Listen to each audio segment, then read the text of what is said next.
মুসলমান ভাইরা আমার কথা ভালো করে বুঝবেন। আল্লাহ পাক রব্বুল আলামিন সূরাতুল কাফের 18 নম্বর আয়াতে কারিমাতে স্পষ্ট বলে দিয়েছেন, মা ইয়ালফিদু মিন কাউলিন ইল্লা লাদাইহি রাকীবুন আতীদ।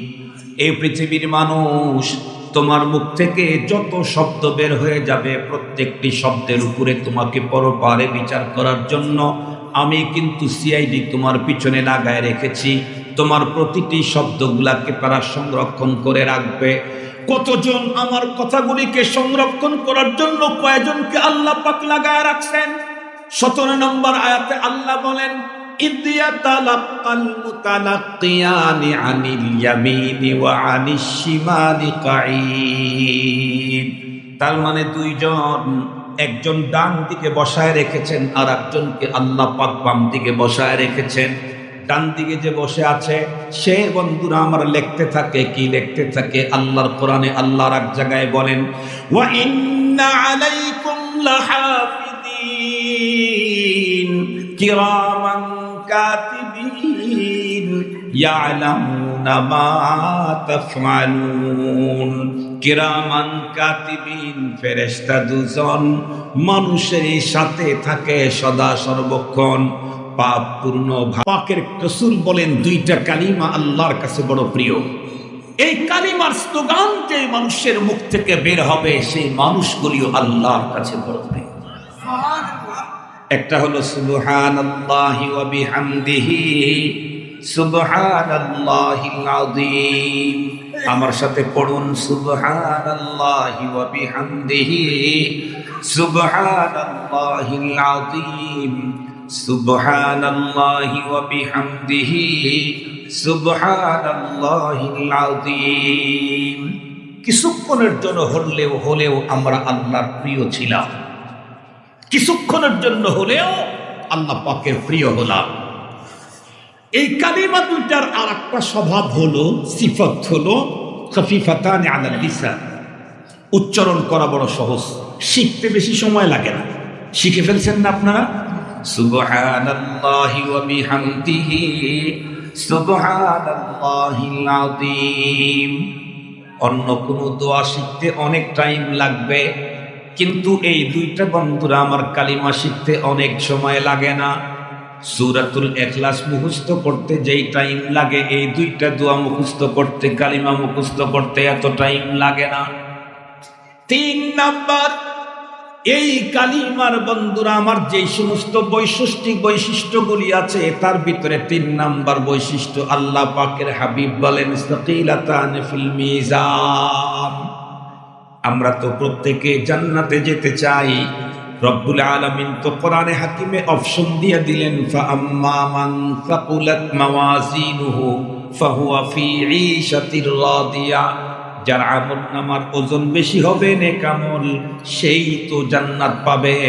আল্লাহর পয়গম্বর হাদিসের ভিতরে বলেন, পরপারে একজন মানুষের যত আমল নামা মিজানের পালায় উঠানো হবে সবচেয়ে বেশি ওজন হবে সুবহানাল্লাহি ওয়া বিহামদিহি সুবহানাল্লাহিল আযীম। এই দুই কালিমাত।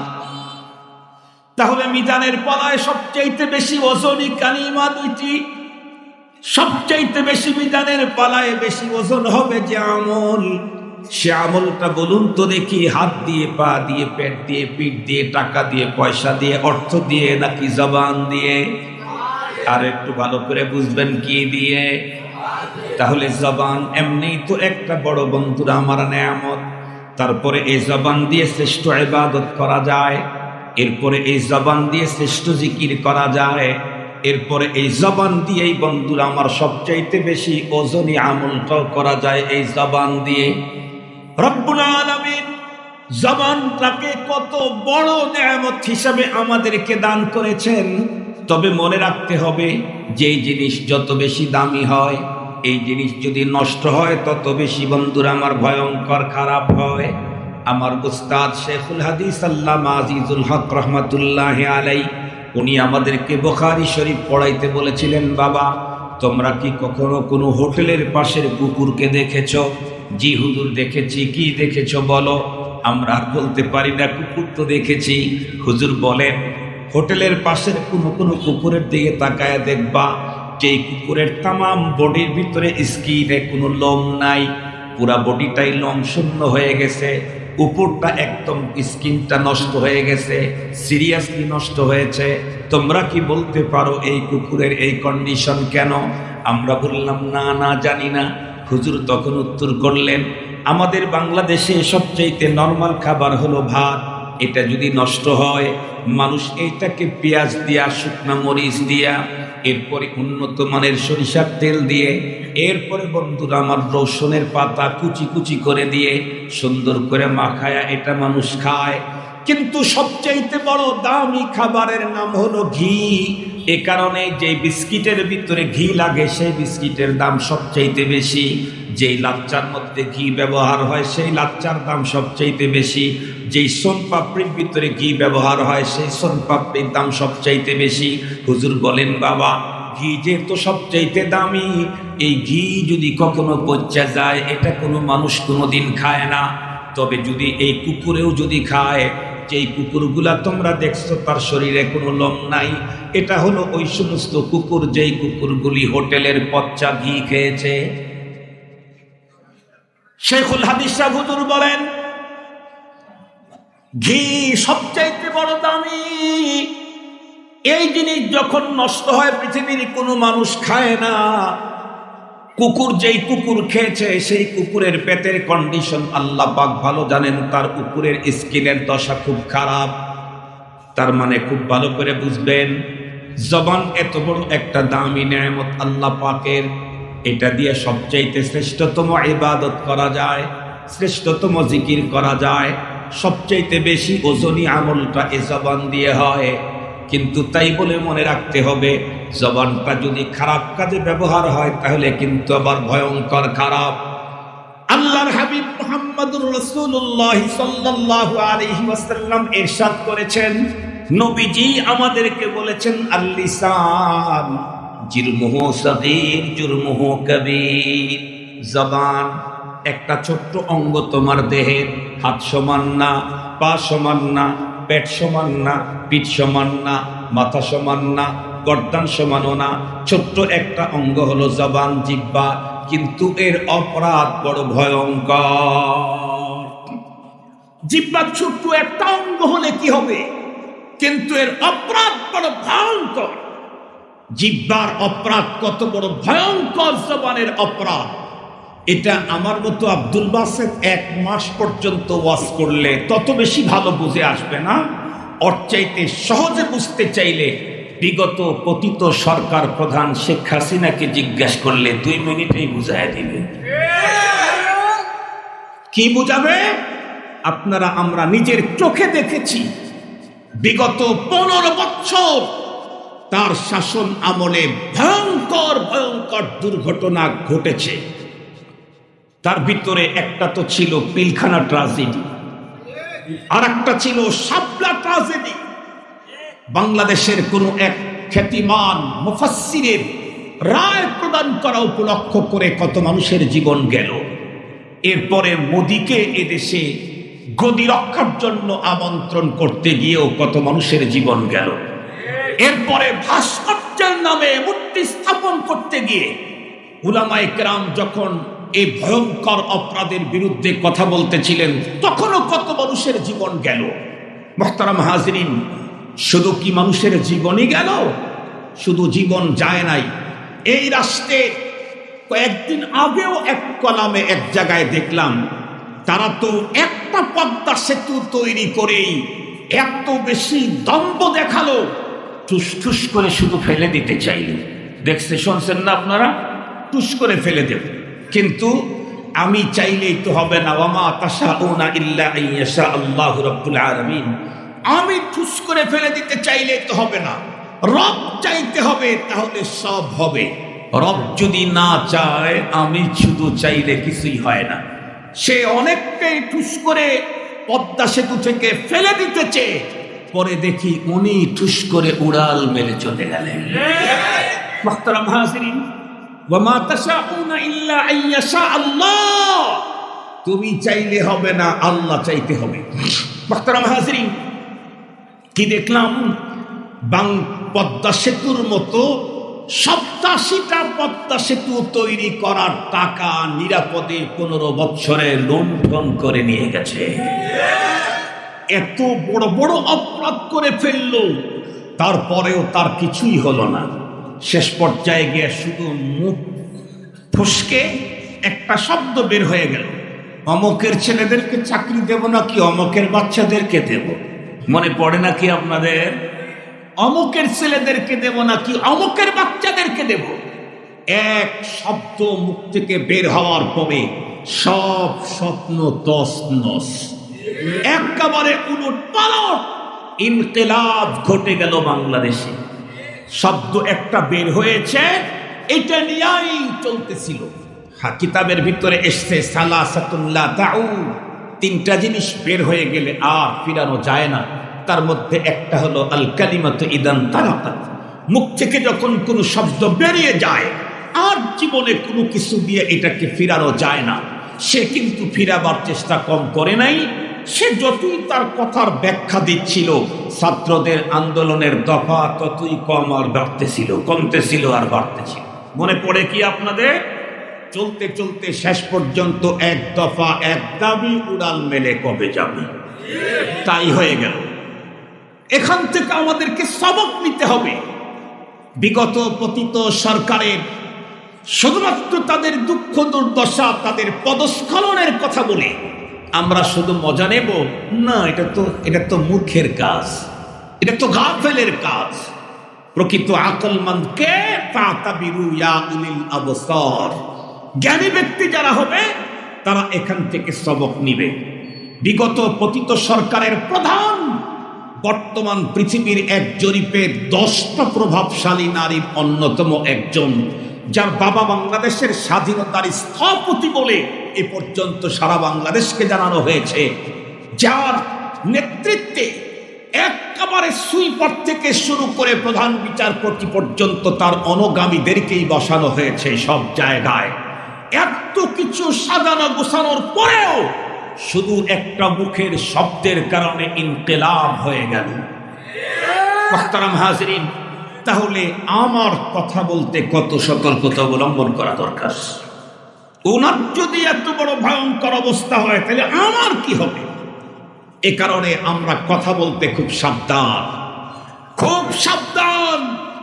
এমন কথা বলা যাবে না যেই কথার কারণে আমার গলায় জুতার মালা আসে। এমন কথা বলা যাবে না যেই কথার কারণে আমাকে আল্লাহর আসামির কাঠগড়ায় দাঁড়াতে হয়। মুসলমান ভাইরা, আমার কথা ভালো করে বুঝবেন। আল্লাহ পাক রব্বুল আলামিন সূরাতুল কাফের 18 নম্বর আয়াতে কারিমাতে স্পষ্ট বলে দিয়েছেন, মা ইয়ানফিদু মিন কাউলিন ইল্লা লাদাইহি রাকীবুন আতীদ। এই পৃথিবীর মানুষ, তোমার মুখ থেকে যত শব্দ বের হয়ে যাবে প্রত্যেকটি শব্দের উপরে তোমাকে পরপারে বিচার করার জন্য আমি কিন্তু সিআইডি তোমার পিছনে লাগায় রেখেছি। তোমার প্রতিটি শব্দগুলাকে তারা সংরক্ষণ করে রাখবে। কতজন আমার কথাগুলিকে সংরক্ষণ করার জন্য কয়জনকে আল্লাহ পাক লাগায় রাখছেন? 17 নম্বর আয়াতে আল্লাহ বলেন, ইদ ইয়াতালাক্কাল মুতালাক্কিয়ানি আনিল ইয়ামিনি ওয়া আনিশ শিমালি কাঈদ। তার মানে দুইজন, একজন ডান দিকে বসায় রেখেছেন আর একজনকে আল্লাহ পাক বাম দিকে বসায় রেখেছেন। ডান দিকে যে বসে আছে সে বন্ধুরা আমার লিখতে থাকে, কি লিখতে থাকে? আল্লাহর কোরআনে আল্লাহর এক জায়গায় বলেন, ওয়া ইন্না আলাইকুম লাহাফিদিন কিরামান কাতিবিন ইয়ালামুনা মা তাফআলুন। কিরামান কাতিবিন, ফেরেশতা দুজন মানুষের সাথে থাকে সদা সর্বক্ষণ। পাপ পূর্ণ ভালো মন্দ যা করে বান্দায় সবই তারা লিখে রাখে আমল নামায়।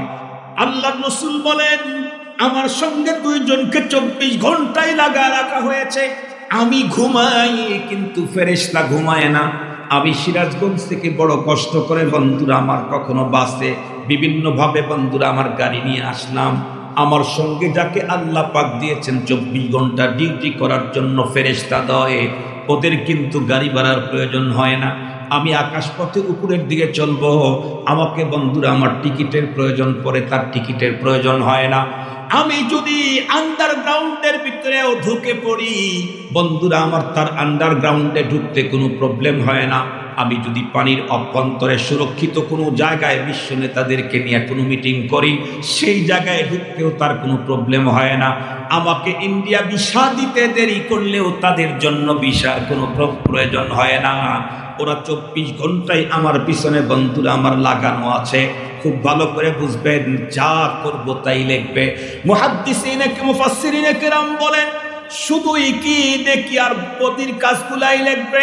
না না না, এক বর্ণনার ভিতরে বলা হয়েছে মা ইয়ালফিদু মিন কাউল, আমার মুখ থেকে উহা আসো যাও এখন তখন এই জাতীয় যত শব্দ বলেছি সব শব্দগুলোই বন্ধুরা আমার ফেরেশতা দুইজন লিখে রাখবে।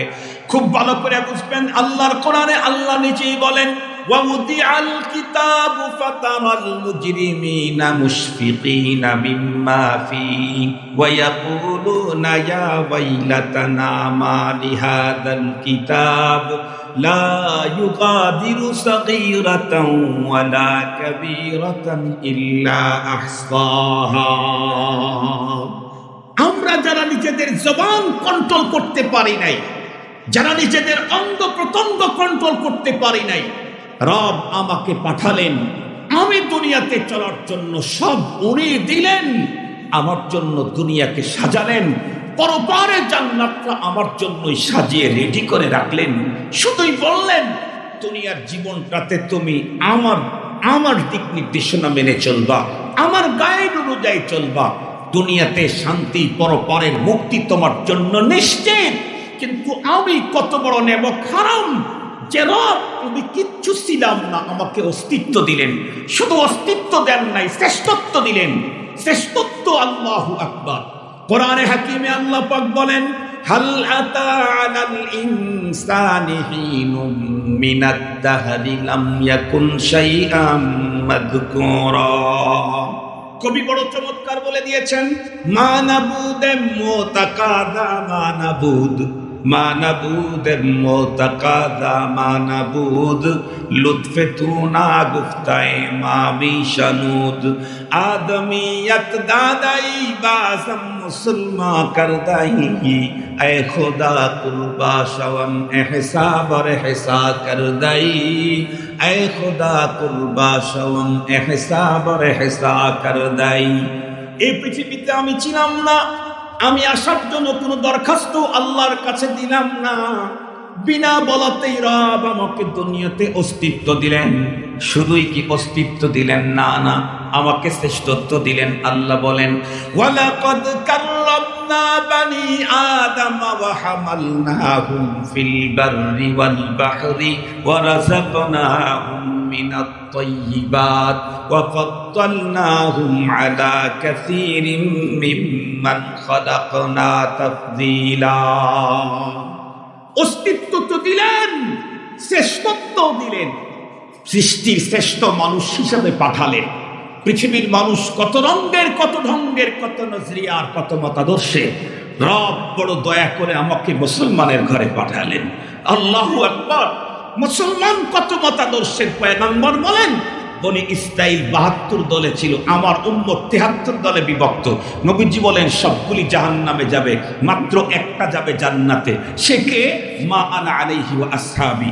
আল্লাহর মেহেরবানি, আল্লাহ শুধু মুসলিম হিসাবেই পাঠিয়েছেন না, নবী ঘোষিত একটা গ্রুপ নিরঙ্কুশ জান্নাতি হবে, সেই গ্রুপ আহলে সুন্নাত ওয়াল জামাত। আল্লাহ পাক আমাদেরকে সেই জামাতেই শামিল করেছেন। এত কিছু করলেন রব, আমাকে ছোট্ট একটা অপশন দিলেন, কি? তুই তোর জীবন যৌবনে যা লাগে সব আমি ব্যবস্থা করে দিচ্ছি। দেখার জন্য চোখ আমি ফিরিয়ে দিচ্ছি, বলার জন্য জবান আমি তোকে ফিরিয়ে দিচ্ছি, চলার জন্য পা আমি তোকে ফিরিয়ে দিচ্ছি, ধরার জন্য হাত তোকে ফিরিয়ে দিচ্ছি, বোঝার জন্য মস্তিষ্ক আমি তোকে ফিরিয়ে দিচ্ছি, খাওয়ার জন্য তাইয়্যিবাত তোকে দিচ্ছি। তাইয়্যিবাত রাযাকনাহুম মিনাত তাইয়্যিবাত। পৃথিবীতে তো কত খাবারই খায়, গরু খায় এক রকমের, মহিষ খায় এক রকমের, কুকুরে খায় আর এক রকমের, হিংস্র প্রাণী খায় আর এক রকমের। আমি তোদেরকে দিলাম তাইয়্যিবা, সুবহানাল্লাহ বলবেন না? যে খাবার তো সবাইকেই দিয়েছি, মাছকে খাবার দিয়েছি, কুকুরকে খাবার দিয়েছি, শুকুরকে খাবার দিয়েছি, কিন্তু তুই তো সৃষ্টির শ্রেষ্ঠ, তোরে দিলাম তাইয়্যিবা, তোকে দিলাম পবিত্রতম খাবার, সব আমি দিচ্ছি। যৌবন আমি দিয়েছি, যৌবনের মজা নেওয়ার জন্য বিবাহের পদ্ধতি আমি দিয়েছি।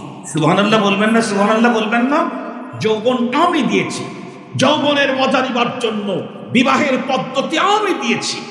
তুই মরে গেলে তোর সম্পদ কে খাবে, তোর জন্য কে দোয়া করবে, এই জন্য সন্তানের ব্যবস্থা আমি করে দিছি। আল্লাহু আকবার বললেন না? যে বলেন তো দেখি, সন্তানের ব্যবস্থা কে করে? আর একটু জোরে বলেন।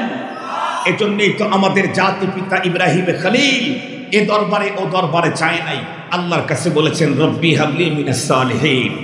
আমাদের জাতির পিতা সন্তান চেয়েছেন আল্লাহর কাছে, আর সেই মুসলিম জাতি এখন সন্তান চায় গিয়া বাবার দরবারে। মুহতারাম হাজিরিন, কথা কি বুঝাতে পারছি? আমগো আব্বা যিনি, আমরা যে মুসলিম জাতি, এই জাতির পিতা ইব্রাহিম খলিল উনি সন্তান চেয়েছেন কার কাছে? আল্লাহর কাছে। রব্বি হাবলি মিনাস সালিহিন, আল্লাহ আপনি আমাকে নেক সন্তান দান করেন। আমরা চাই বাবার দরবারে। নাউজুবিল্লাহ বলবেন কি? সন্তানের ব্যবস্থা কে করেন? ছেলেকে দেন, মেয়েকে দেন, অসুস্থ হলে সুস্থতা কে দেন? সব তো উনি করেন। শুধু বলে দিয়েছেন একটু পদ্ধতি মেনে চলবি, খাবি খা, যেগুলা লিস্ট দিয়েছি এগুলি খা, দেখবি দেখ, যেগুলা দেখার লিস্ট দিয়েছি সেগুলি দেখ। মাকে দেখ, বাবাকে দেখ, নিজের বোনকে দেখো, নিজের ফুপিকে দেখো, নিজের খালাকে দেখো, নিজের মেয়েকে দেখো, বেগানাকে দেখো না। সব তো দেখতেই বললেন, শুধু একটা নিষেধ করছেন, বেগানারে দেখো না। খালারে দেখতে বললেন, মাকে দেখতে বললেন, মেয়েকে দেখতে বললেন, বোনকে দেখতে বললেন, ফুপিরে দেখতে বললেন। নিষেধ করেছেন শুধু একটা, বেগানারে। কথা বলেন না কেন?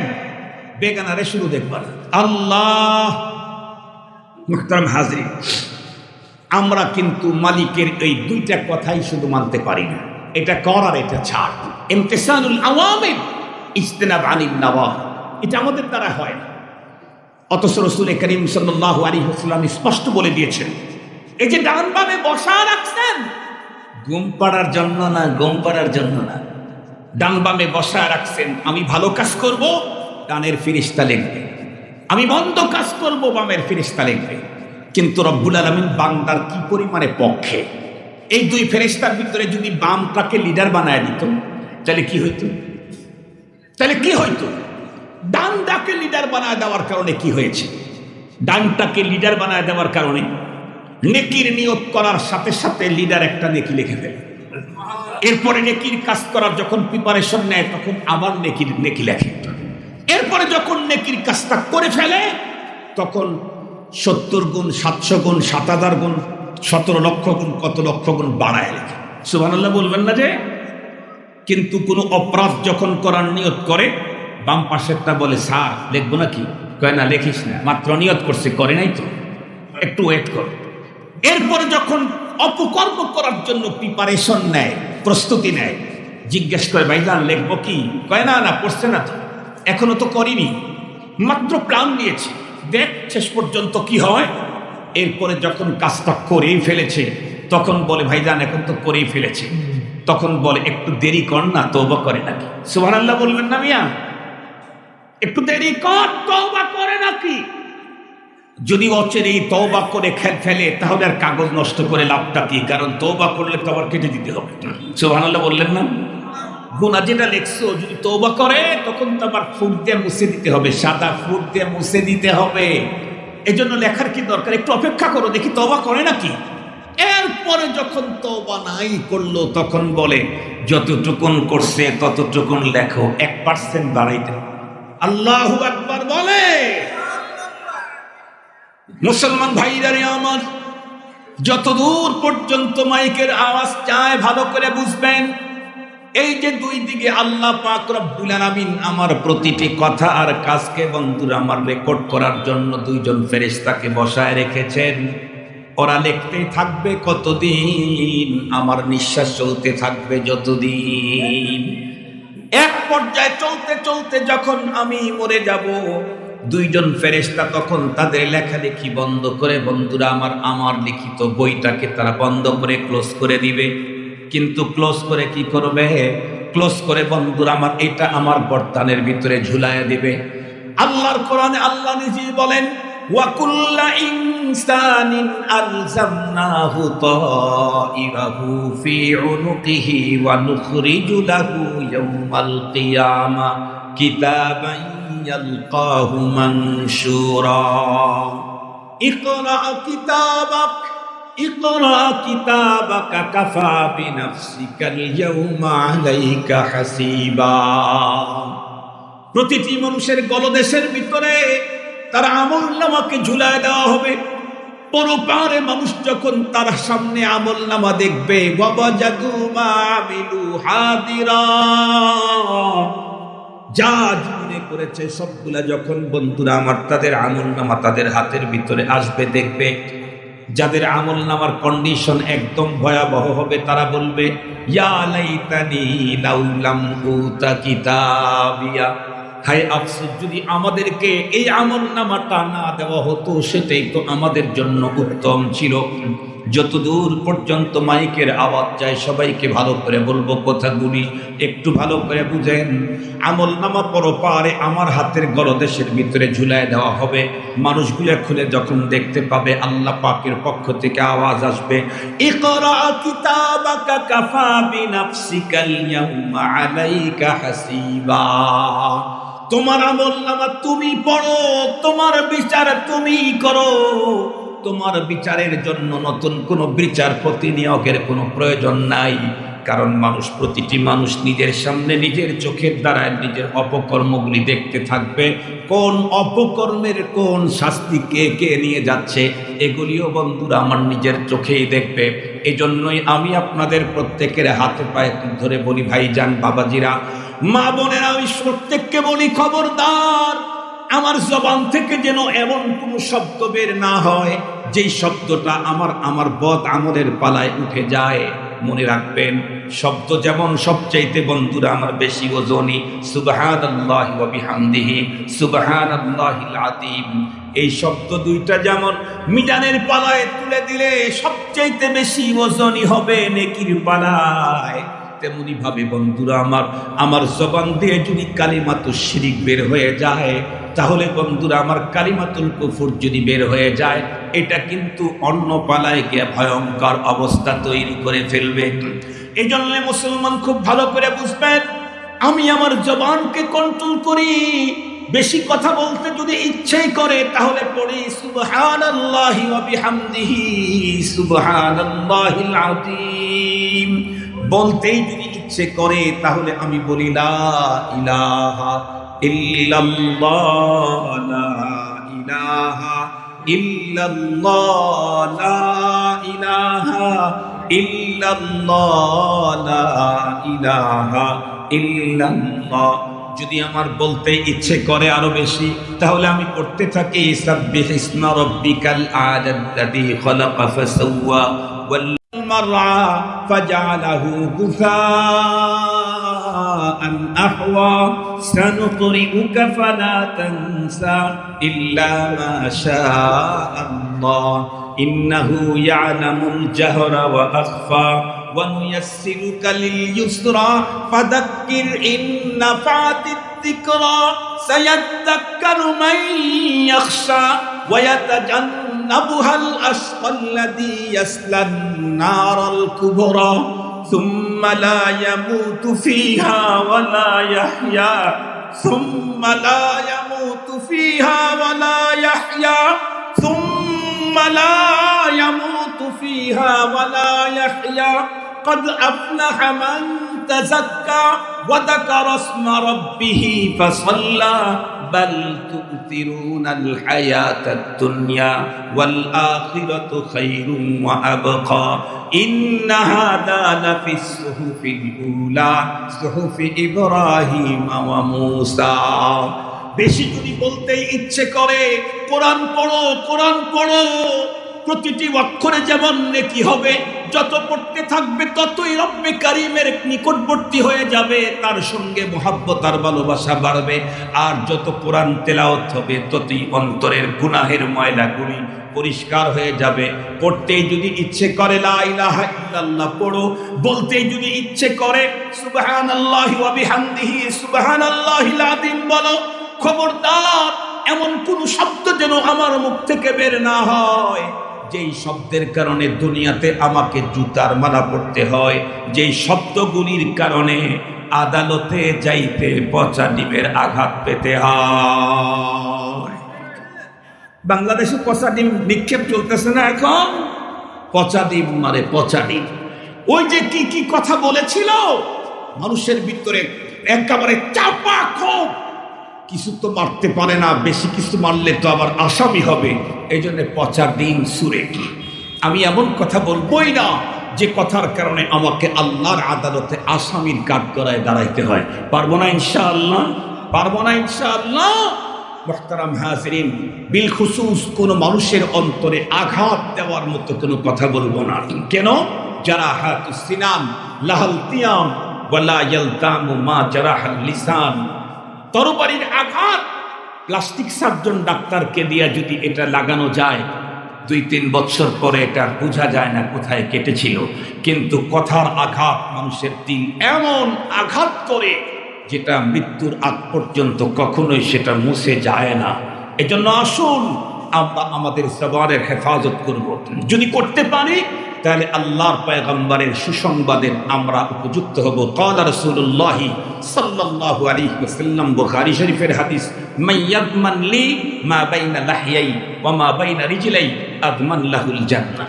আল্লাহ পাকের হাবিব বলেন, তোমরা তোমাদের দেহের 2টা অঙ্গের জামানত আমাকে দাও, আমি তোমাকে আল্লাহর জান্নাতে ঢুকিয়ে দেওয়ার জামানত দেব। আমার ছেলেরটার জামানত আমাকে দিতে হবে না, আমার ওয়াইফেরটা আমাকে দিতে হবে না, আমার মাঠটা আমাকে দিতে হবে না। আমার দেহের 2টা অঙ্গকে সেভ করার জামানত আমি যদি রাসূলুল্লাহকে দেই সাল্লাল্লাহু আলাইহি ওয়াসাল্লাম, নবীজি বলেছেন আমি তোমাকে জান্নাতে নেওয়ার জামিন। তার ভিতরে একটা হলো মাইয়াদমান লি মা বাইনা লাহইয়াই, যে ব্যক্তি তার জবান কন্ট্রোলের জামিন হবে, যে ব্যক্তি তার লজ্জাস্থান কন্ট্রোলের জামিন হবে, আমি পয়গম্বর তাকে জান্নাতে নিয়ে যাওয়ার জামিন। পারবো না ইনশাআল্লাহ? আমরা পারবো না ইনশাআল্লাহ? এখন থেকে আমি 100 নিয়ত করলাম, আমি আমার জীবনে কখনো লজ্জাস্থান এবং জবানকে কখনোই ভিন্ন পথে ব্যবহার করব না। আপনারা নিয়ত করে ফেলেন। আপনারা নিয়ত করলেন? কোনো দিন এখন থেকে, অতীতে যদি হয়ে থাকেছে মাজা এর জন্য আমাকে তওবা করতে হবে, মাপ চাইতে হবে। মাপের যে পদ্ধতি শরীয়ত দিয়েছে সেই পদ্ধতিতে মাপ চাইতে হবে। আমি আমার মতো করে মাপ চাইলে তো আর হবে না। কথা বলেন, কথা বলেন। শরীয়ত যেই অপরাধের ক্ষমার যেই সিস্টেম দিয়েছে সেই সিস্টেম আমাকে মাপ নিতে হবে।